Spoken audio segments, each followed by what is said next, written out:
Irreverent, entertaining, cool. You're listening to the only radio that matters, BBS Talk Radio. You're listening to The Art of Love with your host Lucia, only on BBS Talk Radio.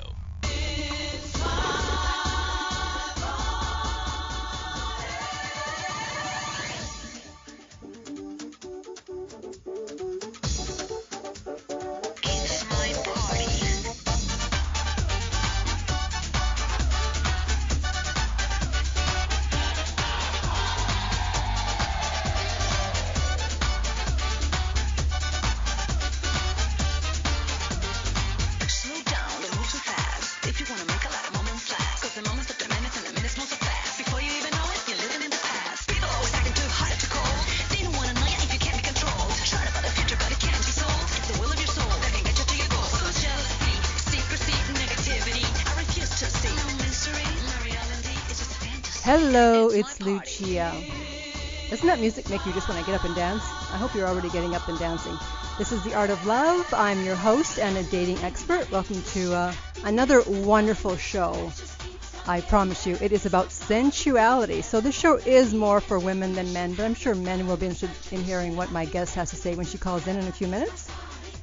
And as usual, I'm here on the 36th floor of this lovely building in downtown Los Angeles.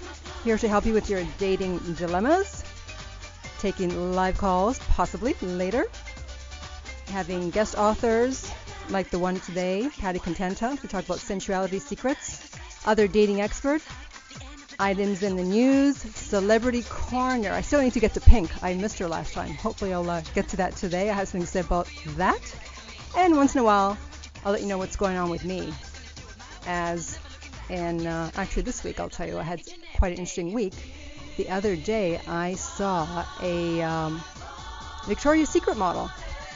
My favorite one, actually, Adriana Lima, the Brazilian girl who says she's still a virgin.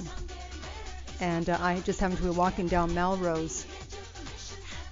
And there she was. She came out of a van. And I thought it was her at first. Then I saw the van had a lot of clothing in it. And I said, okay, they must be doing a shoot. So it was near a boxing gym. I'm going to be looking in the Victoria's Secret catalog to see if she's doing some poses at a boxing gym.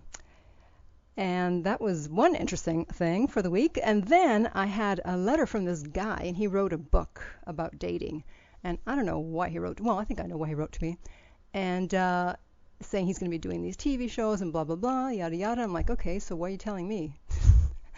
And then he goes, well, and I don't think women should be telling women what men want. So I guess he's not too happy that I'm telling women what men want. And so my question is to him, well, how is it that he knows so much what men want? How many men has he dated? And I'm going to assume it's none. So he's basing it solely on his perspective. And what I think is that maybe he shouldn't be telling other people what they should be doing. That's what I think. So I didn't answer him. I have this policy. If someone writes something stupid, I just don't answer. Because otherwise, you're just going to be fighting all the time with everybody. And someone else, they wrote me, this hot-looking guy, actually, on MySpace. He's like, will you meet me in San Diego? And again, that's another stupid email I don't usually write, but I was in one of those moods. I'm like, all right, let me write back. And I go, do I look like someone that needs to go to San Diego to meet someone? Like, come on. Get with it, dude. Yeah, it's been an interesting week. And then I got another email. What's all these emails? I had written to the site. They were looking for dating experts to submit their articles. And they said it was a Christian website, but you didn't have to be Christian, and you didn't have to talk about Christian things, and you just have to have good articles. So I'm like, okay. And I submitted my website. And they wrote back anonymously, and they go, wow, you give really great advice, and you're very funny. Ha ha. However, your Buddhist beliefs clash with Christianity. I'm like, oh, God. It's not like I'm espousing Buddhist beliefs in every sentence I give, or even in every article. I rarely do, just because it really rarely even comes up. So it's funny that I'm assuming it's a she, I don't know why, that they found it somehow, somewhere, sometime. But, the Buddhists, not to go into a whole religious thing here because that's not what it's about, even though it is Sunday. Buddhists believe in karma, and Christians say, as you reap, so shall you sow. So isn't that the same thing? Basically, the truth is the truth is the truth. Everyone just likes to attach a different name to it. Buddhism, Christianity, Hinduism, whatever. But there's only one truth. Amen. Oh, I should do a religious show. Okay, so let me tell you about my guest today, who should be calling in shortly, who just called in. Is she on? No, she didn't. Where is she? Okay. Her name is Patty Contenta, which in Italian means content. That wasn't difficult. Contenta. And her book is Sensuality Secrets. And guess what? The website is sensualitysecrets.com. Wasn't that interesting? And she has a lot of things to tell women about being sensual. And I always knew there was something missing. And when I heard about her, I realized that's what was missing. A lot of women, they can be sexy, or they can be the girl next door. But to be sensual means that you're somewhere in between. So you're not this innocent flower that nobody wants to touch, but you're also not this woman that's too sexy that some men might be intimidated by. So you're somewhere in between, and that is sensuality. Hello? Hello? Hello? Patty. Hi, Lucia? Hey. Yes, you're on the air. Hi. Oh, good. Hi, it's Patty. How are you doing? Very good, thanks. I'm glad the time change didn't mess you up. No, it didn't. It was actually the snow that messed me up. Oh, right. A lot of snow here. Yeah. So we have, you're in Montreal, right? That's right. I know. We have two things in common. We're both Italian, and we're both from Canada. Exactly. I know. thought that was very interesting. Yes, we're kindred spirits.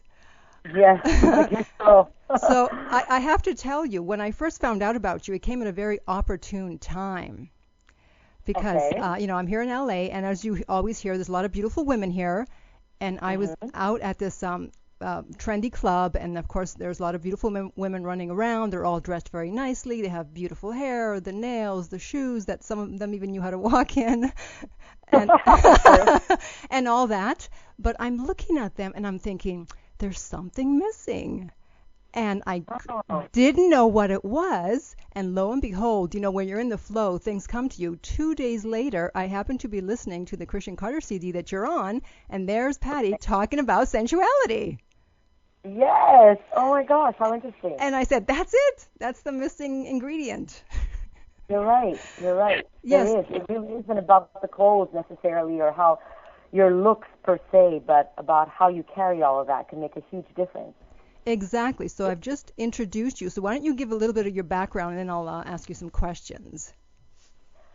Okay. So I've been in the ballroom dance business for approximately 20 years, during which time I've taught many students and people from all walks of life, of all ages. I've competed professionally across Canada and the U.S., and I now am, once I retired from competing, I coach and judge internationally. I own my own Arthur Murray dance studio here in Montreal, and so spend a lot of time teaching people concepts and things that I've learned through my career. And what's the name of your dance studio in Montreal? Arthur Murray. Oh, okay. Dance. All right. So if anybody's in Montreal, they want to stop by for a dance lesson. There you go. Sure. There are a few. I'm in Laval. I'm in the north of Montreal. There's a few of us here. Okay, great, Laval. And so then, how did being a dancer lead you into learning about sensuality? Well, it was extremely important. As ballroom dancers, I spent countless hours in front of full-length mirrors, practicing the position of my feet, my legs, my hips, the twist in my waist, the arch of my back, the tilt of my head, the allure in my gaze, everything that would impress the judges and captivate the audience. Because it was very important to look sensual and not sexual. Right. Especially for me, I wasn't the youngest woman on the dance floor, by far. I started my career quite late. So I needed an edge, and my edge was really trying to be like a snake, and what did that mean? So I really learned to twist my body in certain ways that just made me stand out amongst other women. And so that's how you encountered then the secrets in your book? Well, that's how I encountered the idea, Uh-huh. the concepts, if you will. But it really did take a big turning point in my life to actually make a decision on writing this out on paper. And it had to do with men, of course. Of course, always. Okay. What was that turning point?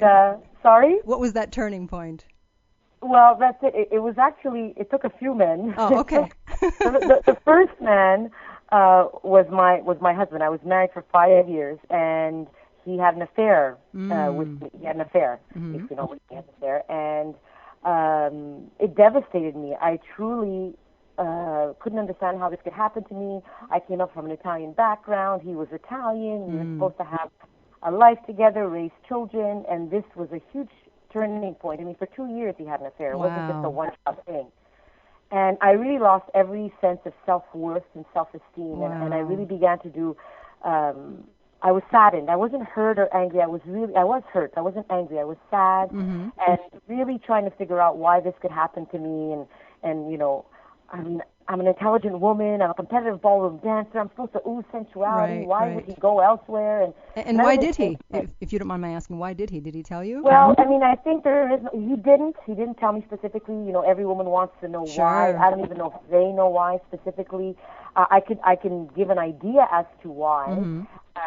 And really has not, you know, through therapy and learning, it really didn't have anything to do about sex per se, but more about two people were in different places, and I was, you know, still in my career and leading a strong career, if you will, while he wasn't being as successful, and I think that sort of diminished his manhood a little bit because I sort of didn't need him, and not that I made him feel bad, but I you know, it's a really delicate balance, you know, when it comes to relationships and understanding each other's roles. So I think that kind of influenced things, if you will.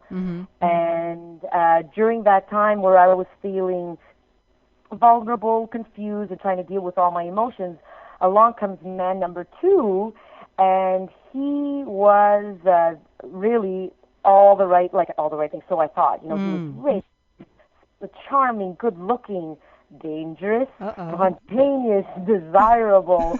A little dangerous again, magnetic, dangerous came up again. Like, I mean, he was all those things that women are, you know, every alert button in your body is saying, don't go there, don't go there. He's just, you know, great guy for fun, but not for long term. But, you know, I don't know if you've ever been in that situation, but even though you know this logically, emotionally, you're just feeling so... You can't help it. Yearning to feel loved and helpless that you just go there anyways and do it for all the wrong reasons. But I guess it's sort of a remedy that you need. Right. And so I remember going through that with him, and it was a real roller coaster relationship. It was, you know, it was the best thing that could ever happen to him. And then he needed time away because he needed a break because he was confused. And this was like a push and pull kind of relationship, back and forth. Yeah. And so he ends up doing the same thing and betrays me also. And at that point, I remember really feeling like angry. I was pissed off. Pissed off, Lucia, because I was pissed. And I remember really feeling so angry that I wanted to get even. I turned into a predator. I said, you know what, man? I'm going to do just what you did to me. And I remember I couldn't see enough men that I brought in and tossed over when I was done. I mean, literally, I was... Wow. I was really doing this kind of thing. But I remember during that time, it was just more, that anger kind of pushed me in every sense of the word, in my career, in my dancing career. I had won my Canadian championship. I was thinking about opening the school, and I actually began to write because I really said, hold on a second. I know this stuff. I know how to be a sensual woman on the dance floor. Why can't I be this way off the dance floor? So I just wanted to merge things together. As I was going through these men, I actually started to journal and say, okay, let me see. I do this when I walk on a dance floor. I do this when I stand. I do this when I'm kind of sitting, or this or that. And I started to use this, and lo and behold, it was working. I was attracting a lot of men. And the reasoning behind it was a turning point where I was hurt and angry, but ultimately something bigger came of that. I realized the power that I had as a woman. Right. And a lot of women don't know their power. Yeah. Most women don't know about their power. And I didn't, because it took that a little bit. But I really, once I saw that, I was like, wow, this is unbelievable. I can really, I felt a lot more confidence now because I said, I could, not that you could have anything that you want, but you didn't feel so limited or desperate. It felt more like, if I feel it tonight, I'm going to turn it up, turn it on, and whatever happens, happens. So you feel like there are options and not felt like I'm stuck with one. I don't know if you understand what I mean. Oh, absolutely. So then what kind of reactions did you have when you started being more sensual in everyday life? Men just came to me easily. And it wasn't about, where I had to meet them or I had to be in a certain environment. I mean, I met men everywhere. Like, one time I was driving in a car. Yeah, tell me about that, because I know you talked about that. And how the heck did you meet someone while you were driving in a car? Well, it was interesting because, at the car, there's red lights and you stop. And I was listening to music that I really liked. And, and I was being myself. I was dancing in my seat and really enjoying it. And I noticed someone was watching as I was going through this. And he looked at me and he smiled. And I did my thing. I looked at him and I kind of tilted my head, kind of shy-like, and then dropped my eyes. And then, did it again, looked a second time. And this time I gave him a little smile. And, a little press of the shoulder. And I did some of my body stuff, right? And I noticed he was just completely drawn in. And literally, as the light was turning green, he rolled down his window and said, I want to talk to you. So I'm like, you're serious? And then he says, yeah. So we're driving, and then I pull over, and he pulled over next to me, and we chatted very quickly, and he gave me his business card, I gave him mine, and that's sort of how that encounter happened. So it was strange. Now, it's not saying that this happened all the time, but there was an opportunity where I just kind of let go and went into my feminine, and just instead of saying, I don't know this person, what's going to happen, nothing has to happen beyond just saying hello, and then you make that decision, to see how did it feel. If you're not sure, then you give them a call, and you go, I think sometimes we get a little frightened as to, it means if I say hello, I have to this and this and this. Not necessarily. Right. Okay, so let's get into the meat of the sensuality. What are the 3 most important things you think women should know about embracing their sexuality? Well, I think because it's the first thing is appearance, which has to do with your body language, with how you carry with yourself, how you use your tone, your voice, because it really represents your confidence. Again, it goes back to having a look and not necessarily looks. And it's important that you realize that you're being judged and evaluated all the time by everybody, so you can't ignore that. So you want to really be aware of that so that you look as sensual and feminine as possible. So that's the appearance. The second thing I say is presence. And that really has to do with your energy, your spirit. How engaged are you with people? How do you listen to them? How involved are you with them? Because you can become a very contagious person to be around if your energy and your spirit is that way. If you're excited about life, that's your presence. And the third thing I would say is your personality, and that's what makes you, your authentic self. And it's everything. For me, it's my heritage, the food that I love to eat, the hobbies that I do, the books that I read, the places that I go to. That makes part of my personality, of what has developed who I am. So I would say it's those 3 things. They're kind of global, but makes a huge part of what makes me the woman that I am. And okay, so every woman needs to take the time to develop that. Right. And so obviously the book is to help women heighten their sensuality. So what can it do for men? Well, what I've noticed with men, which is interesting, is they actually started to look at women differently, the ones that have read my book. At first, they looked at them mostly at a physical aspect, meaning, if the boobs or whatever, whatever it is the usual they like on a woman, right? Yes. And instead, what they noticed was they started to look for details, and that's something that they're not always good at, men. They don't always pay attention to details. Women are very detail-oriented, and men not as much. So they started to look at, how does she move? How does she use her hands against her body? How does she look at me with her eyes? How does she sway her body? So, in fact, there was one gentleman that read my book, and he's a sculptor by trade, and he said, after reading it, he actually thanked me and said, I was struggling because all of my sculptures were making the women look too sexual.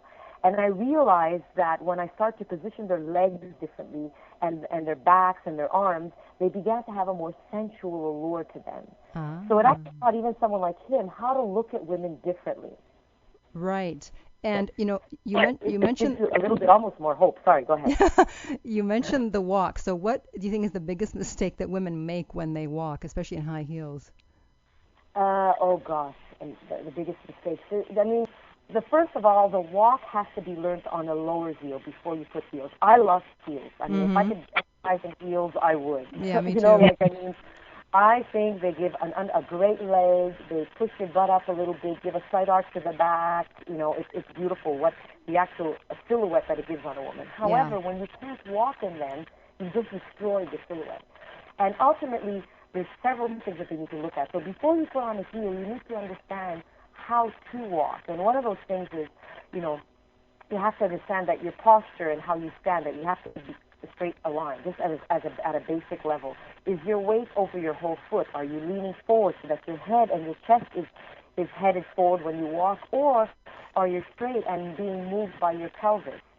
And it's an interesting concept, moving by your pelvis, meaning if you were to just stand up straight, if anybody would even try this, and they stand up straight, and they lift their chest by pressing down on their shoulder blades, and they actually walk forward as if there was a string that was being pulled from their belly button, they would lead from their hips when they're walking instead of leading from their chest or their head. That's number one.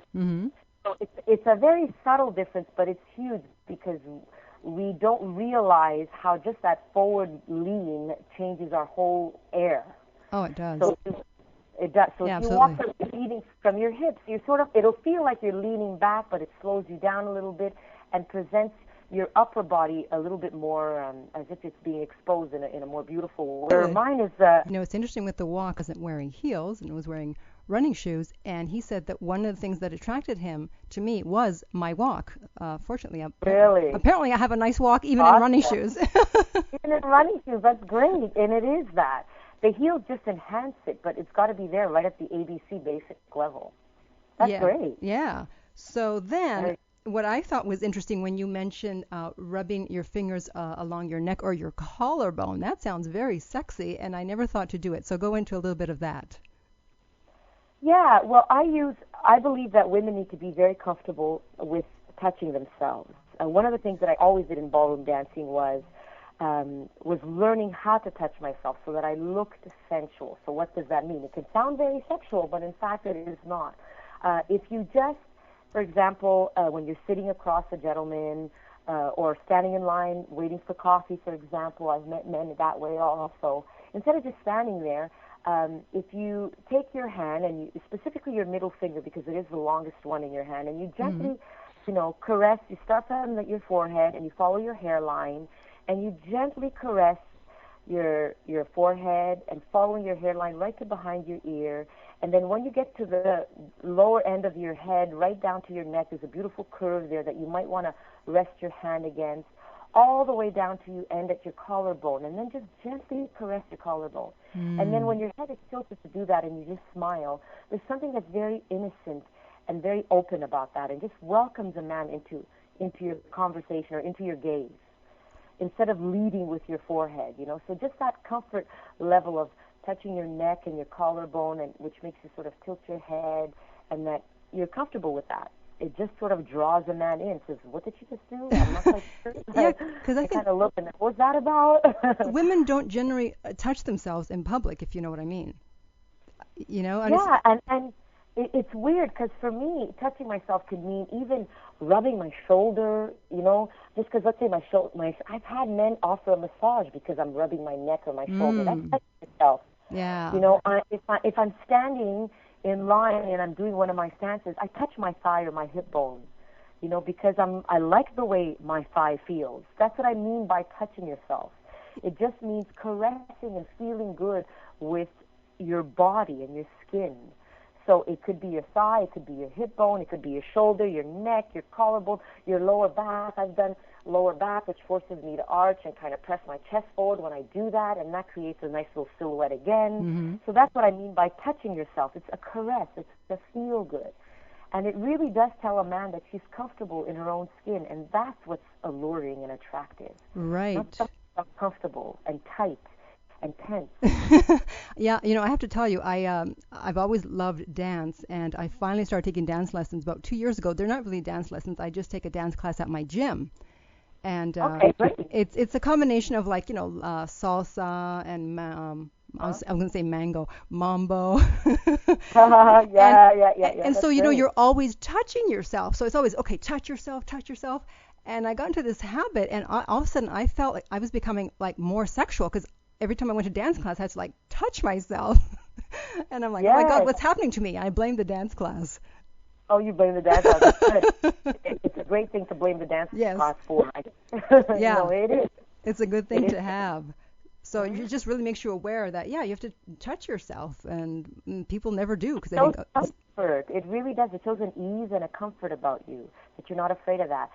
I'll share with you a story. I did this, how I believe the opportunity to meet men are everywhere, and most recently I met a man on a plane ride, and he was sitting next to me, and we started a conversation, and I was going through my thing, and I was being very, very open to him and very present and having great conversation, and once again doing my whole tilting of the head and caressing my collarbone and even rubbing my shoulder, and then the next thing you know, within about less than an hour of this conversation, we were so engaged that he felt comfortable enough, because I was so comfortable and open, to actually take my hand, because he wanted to look at my hand and caress it. And then from that point, I can't even remember how it all happened, but he was just literally in a very beautiful, sensual, and loving way, caressing my hand and my arm, and we were talking for the whole 5 hours, because it was from LA to Montreal. It was unbelievable while he was caressing my hand. And we were so open, and it wasn't, although there was a slight sexual tension, I can't deny that, but there was still a real openness to trying to learn about each other, and just trying to understand him as a man, me as a woman, and sharing, because I did have a purpose in mind. I really wanted to know, okay, this is great. I know I can attract anybody, but who are you really as a man? What are you made of? So I don't lose track of the type of man that I want to have in my life. That it's not just because I'm attracting you and you can touch me, that's enough. It takes more than that. I mean, that's a nice little plus. It takes more than that. And he's actually someone that I'm seeing, and he's wonderful. Wow. I ended up realizing he's an absolutely wonderful person. And if I hadn't been open and compassionate and non-judgmental and fearful, I may have never met this person. Wow. So you say that because of your sensuality techniques, you were able to attract him and have him feel comfortable in holding your hand, et cetera, et cetera. Well, that is let's say the basic idea, because I know that I could attract. I think the difference also was the whole idea of me understanding my purpose as a woman, and this is something that I've learned through going through several men, if you will. Yes. But now I realize that, my purpose as a woman is to use my feminine energy, my body language, and compassion to really inspire and invite a man to connect with your heart and his heart. All while cherishing your values and your needs, because they don't, male energy is about focus, drive. They have things that they need to do. They're not necessarily completely connected to their heart. Right. That's where a woman steps in. Yes. That's where sensuality steps in.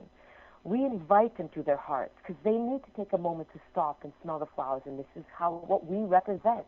We don't always represent drive. It doesn't mean we shouldn't have drive. It just means we know how to turn it off at times. Right. When you come home to him, you should turn it off. Yeah.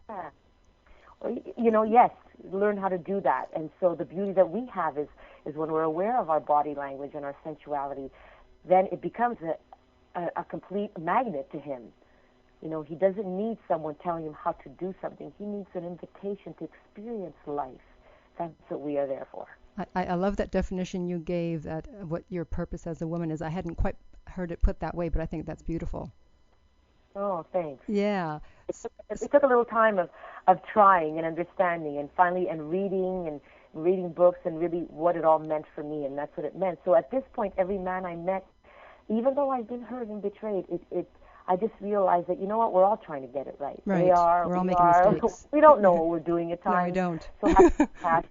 You might mess up, but just as long as you stay on track, it doesn't mean he can treat you badly, by all means. No. It's not an invitation to accept less from him. It's to accept a lot from him. Understand that you're worth a lot. But at the same time, this is the type of woman that I have, and I will enjoy my experience with you, but don't mess with me either. Yeah, well, I think in a loving way. as you're more feminine, then that inspires the man to be more masculine Yes, yes.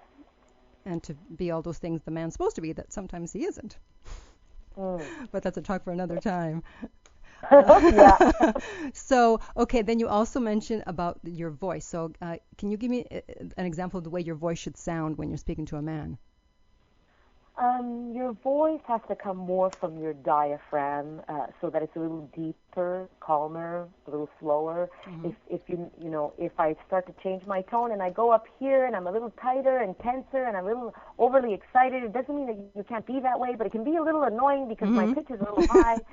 Well, as compared to taking a deep breath, breathing from your diaphragm, and just speaking from that lower voice, almost like a deep whisper, but yet with clarity, and that just sounds more soothing. Right. So It's funny that you just mentioned. you can't have fun and get excited, right? It just means that there's ways that you could use your voice to kind of soothe.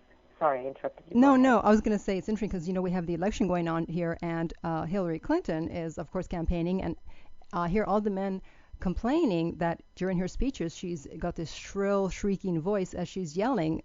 She maybe needs to speak to you. It's funny. You're right in the sense of, I even had to learn, I started to develop nodes in my throat because through teaching I was talking a lot. And I needed to really learn how to reuse my breathing and my diaphragm so that I could, one, save my vocal cords, and two, have a sound that was more voluminous, if you will, without it being too high, and it saved my vocal cords. So yeah, you're right, because if you scream or you yell loudly or you try to speak from your nose and too nasally, you're actually hurting your vocal cords, number one, and it doesn't sound as pleasing. You're right. And men automatically turn you off. Yeah, Even if yeah. you have something good to say, it might be very important, but they're shutting you down. Yeah, they don't hear a thing you say once you start yelling. Yeah. Yeah, that's why if I'm in an argument or I have something important to say, I never yell. I just speak very low like this, and I go, well, here's my opinion. This is what I think. Right on, sister. Hey, us Italians, we know how to do it, right, Patty? Right. Right. Now, the woman was definitely in charge in an Italian household. You watched and you learned. That's right. Yeah. So now when a woman is talking to a man, they're making small talk, how can she make him feel like no one else in the room matters? Your eyes are they really are the root to your soul. So, and it helps you be very present. So, one, using your voice, as we've discussed. Sure. Two, even using your body language to keep him with you. You need to constantly invite a man. So you have to use everything. So it is your tone of voice. It is how you use your body.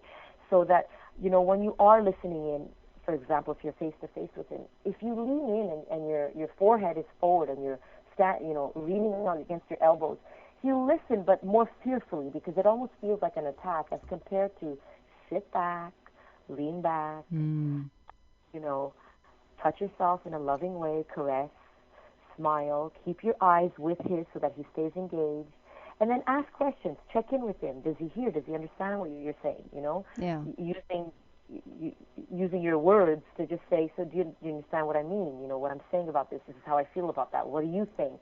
And then still be always inviting and open, because they will tell you a lot. The moment they feel that there's a wall that comes up or that they're being judged, that's one of the things that always comes up with them, is I hate the feeling of being judged by a woman. And the moment I do, I clam up, I tighten up, I close down, and I don't want to go in. Mm-hmm. Okay, that's great. So if you have open body language, you show that you're open to accepting who he is and hearing what he has to say.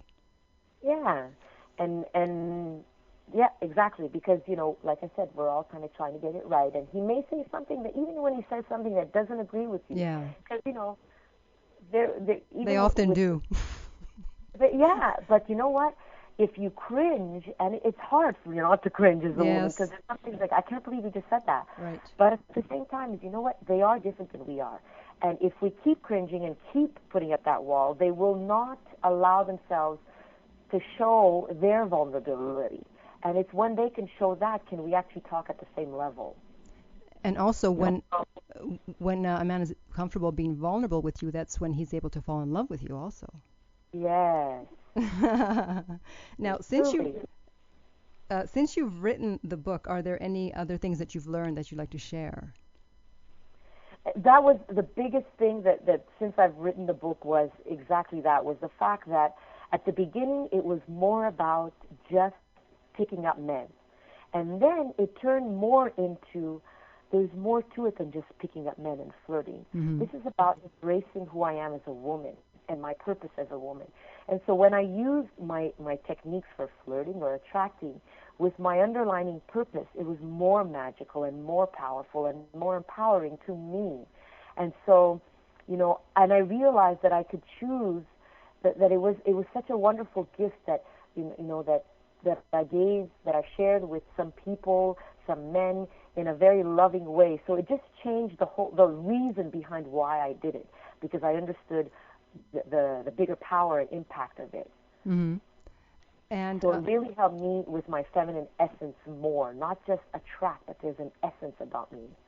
Yeah, I think, in this day and age, women have lost touch with their femininity because they are independent, they're making their own money, and they're forced to be men for a large part of the day. Like at work, you have to be a man. Even if you're a woman, when you're driving, you have to be in your man state. Everything. It's unbelievable how every decision you make all day long is much more in your male. Yeah. So it's not easy to... I really feel blessed because I was a ballroom dancer, and that helped me stay in touch with that, truly. Because even though, I was driving and trying to attain Canadian Championship and working and da-da-da, my dancing allowed me for moments at a time to be into my body and my movement. Right. Much more, which helps me stay in my feminine. And then doing this research that I'd done helped me that much more. But we all need, as women, what does it mean to be in our sensuality? And we may need to take up hobbies and like dancing, like cooking, like tasting, wine tasting, anything, getting massage, learning how to give massages, anything like that to help us stay much more into our bodies and our feelings instead of less in our heads, because we do that every minute of every day. Yeah, I know. I used to be in the Army, the Canadian Army. Really? Unbelievable. But you know what, Patty? Wow. I always had a little makeup case on the seat next to me. You did. Good for you. So that's what helped you, your makeup? Just say, you know what, I'm still a woman. That's right. I'm still going to get up. Wow. I'm wearing amazing combat boots and a uniform, but I'm still putting my lipstick on. Good for you, really. Yeah. Yeah. So do you want to take our listeners through a technique? Yes. Okay. So I could do sitting. If they're sitting down, I could talk about sitting. I could talk about standing. Let's do the standing one, because a lot of times we're standing around, we don't know how to stand. Okay. Perfect. So there's a difference between the way a woman stands and a man stands. If you think about a man, I'm going to try to describe this as I tell you this. They usually stand with their feet a little bit apart, well, quite a bit apart. Their pelvis a little bit forward, and their hands, if you can picture your hands kind of leaning against their thighs, and fingers kind of pointing towards their jewels a little bit, they're kind of apart and showing what they're made of. Chest is out, hands pointing towards their jewels, feet apart, because that makes them look strong, dominant, and like leader-like, if you will. A woman is the opposite. She doesn't want to expose. She wants to invite and entice and indulge. So if you think about ballet, it's called third position ballet. If you take your right foot on the instep of the left foot, you actually place the heel of the right foot on the instep of the left foot, so that your thighs are nice and tight together. So there's absolutely no space between your legs. Now at that moment, when you're standing there, if you actually bend your right knee, which is the leg that's in front, if you bend it forward, keep your left knee straight, you'll notice that you'll sit into your left hip a little bit. I don't know if you're trying this, Lucia. I'm sitting down. I can't do it right now. Okay. I'm actually standing up as I'm doing this so that I really make sure I don't miss a thing. So if you stand up and you bend your right knee and you keep your left knee straight, you will settle into the left hip a little bit, which gives you more of a curve. So your silhouette of the left side will, with your hip out, will make your waist look a little smaller. And if you actually try and press your knee forward a little bit more, it'll actually give a second curve of the right leg, because by bringing your knee forward, it curves the right side a little bit more. So you have your lower body looking a little bit more like an S or hourglass. Mm. So that your feet are nice and tight together. Your knee is bent forward, pressed forward. It's allowing your left hip to stick out and your right hip to come down that much more. Mm-hmm. So that's just standing there this way. Now, if you press down on your shoulder blades, so that it kind of creates, instead of lifting your chest, I often say, think about your back, because someone's looking from you from behind also. Mm-hmm. So if you press your shoulder blades down, it automatically raises your chest up and kind of makes them feel like they're sort of perched a little bit, which is a beautiful thing. So you have your shoulder blades down as your chest is lifted, and your arms, instead of just hanging by your side kind of lifelessly, if you just press them against your thighs and sort of press your elbows back a little bit more, it'll emphasize the arch of your back a little bit and your chest, and then once again, you're comfortable with touching yourself. So that's the first stance, with your hands on your thighs. So when I'm waiting in line for the coffee, this is how I stand. That's stance number 1, if you will. Okay. And then there's a few more after that I could take you through. But that's the first basic one. I never stand with my legs apart. I try, not with my legs apart, I do. But once again, if I do, I'm always settling into a hip so that I always have a curve in my body. It's never straight. It's all about creating angles in your body, which makes you look more interesting than just straight on. Now, that just reminded me of something. When we were talking about the walk, do you remember when Paris Hilton walked out of jail? Do you remember that walk? Oh, gosh, no, I didn't, honestly. Oh, you didn't see it? Oh, I thought the whole world had seen it. Canadian, I didn't watch it, sorry. You don't care. No, because she was leaning back, and she looked like she was on a catwalk. And there you go. Everybody commented on the walk. She did. And what were they saying, that it was a good thing? Yeah. I mean, it was totally unexpected. You thought she would just walk out naturally, but no, she looked like she was doing a fashion show. Yeah? Well, she's a high-profile individual that needs to always look her best. She understands that. Yeah. So, if she came out of jail, that wasn't going to change her confidence. And even if inside she may have been feeling scared, she had to fake it. She stepped into that automatic body position that makes her, at least if she's not feeling it inside, makes her look like she is. And I had to do that many times. I had to fake it way often before I really felt it. Yeah. I really believe that sensuality is something that you do need to feel from the inside out, but I strongly believe that it needs to be learned from the outside in. So, and you begin to believe that after a while. While you put yourself in these positions and you practice your walk and how to stand, things start to happen to you. People start to look and notice you, and your confidence does go up when that happens. It's only natural. Wow, I can't wait to try it. Great. So I know you have pictures in your book. Are you going to do a video, Patty? I think you should do a video.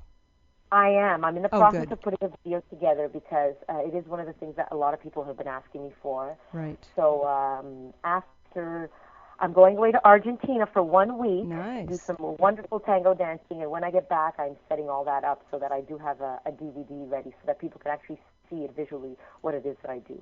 And are you a fan of Dancing with the Stars? Oh, yeah. I'm usually running around working and doing the same thing, so I don't always get a chance to watch it, but now and again I do. And I think it's been great for our business. Oh, yeah. And it just goes to show you, even for men, it's been unbelievable. I think the biggest change has been seeing men walk into the studio and now feeling okay with wanting to learn to dance, because you have football players and boxers and that you would think have are big and don't have the flexibility in their bodies to dance, but when they learn and they go out there and they try this stuff, they look great. And it's so charming and wonderful to see a man that could actually go across the floor, take a woman, and lead her through some of these steps. It's what every woman wants. Mm-hmm. A man that can dance and literally invite her to dance and say, don't worry, I'm taking care of you now. We want men to lead on the dance floor and to lead in life. Yes.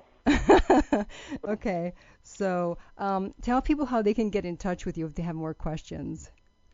They can reach me on my website or through email, Patty, Patty, at sensualitysecrets.com. That would be the best way to reach me. If they have any questions or want more information, I'll answer emails. Okay, and then otherwise, the website is sensualitysecrets.com. Yes, it is. All right, well, thank you so much for joining me today. It was such a pleasure to finally talk to you. Yes. Thank you for writing this book. And if you're going to be in LA, let me know. I want to get together for coffee or something. Absolutely. If I do come down, I will give you a shot, and we can compare notes. Absolutely. Okay, take care. Thanks so much for being on. Thank you so much, Lucia. Bye. Bye. Bye. Okay, that was Patty Contenta with her book Sensuality Secrets. We're going to take a little break so I can practice my sensuality secrets, and we'll be back shortly. So don't go away.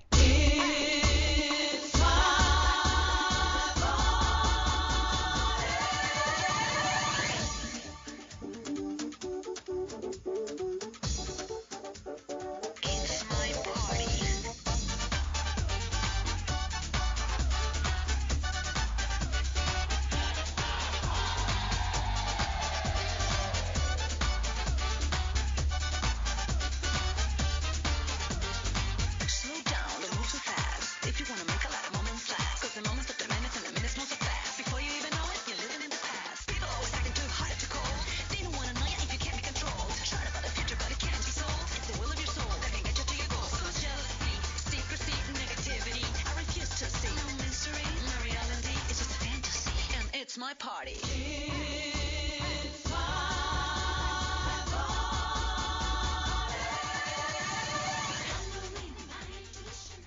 Okay, welcome back.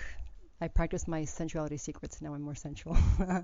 So if you want to call in on the few remaining moments on the program, the number is 818-602-4498. That's 818-602-4498. If you need any help with your dating or relationship questions. And if you'd like to advertise on The Art of Love, you can write to me, Lucia, at theartoflove.net. That's Lucia at theartoflove.net. Okay, now we're going to do, finally, Celebrity Corner. Celebrity Corner. Like my bumper? I said my bumper. Okay, so Pink is divorcing her husband. Let me read this. Pop star Pink is filing for divorce from her husband, Carey Hart, after 2 years of marriage. They have separated, blah, blah, blah. Okay, this is the part I don't get. This decision was made by the best of friends with a huge amount of love and respect for one another. Right, sure. If they have a huge amount of love and respect for one another, they are divorcing. Why? I mean, why do they always have to put this spin on? We know they're not the best of friends. Everybody wants to be married to their best friend. So if you're married to your best friend, why would you divorce them? I have a problem with the publicist. So it says, while the marriage is over, the friendship has never been stronger. Yeah, blah, blah, blah, yada, yada, yada. You know what I heard? I don't know how true this is. I heard that Carey Hart has a girlfriend and that Pink has a girlfriend. Yes, that's what I heard. And I actually met her a few years ago because I used to do photography, specializing in concert photography. And I photographed her when she was singing that song by Lady Marmalade. What's it called? Lady Marmalade, that's the name of the song. No, that's the name of the group? I don't know. Duh, I'm having a blonde moment. Anyways, it goes gitchy gitchy, something, something, something. So they were playing Wango Tango when I photographed her and Christina Aguilera and Maya and Little Kim. And then I met her at a club shortly thereafter, and she seemed like a really nice and sweet, innocent girl, actually, believe it or not. I know that her image isn't exactly that, but one-on-one, off stage, she seemed really a different person. And I was supposed to get those pictures to her, but it never happened.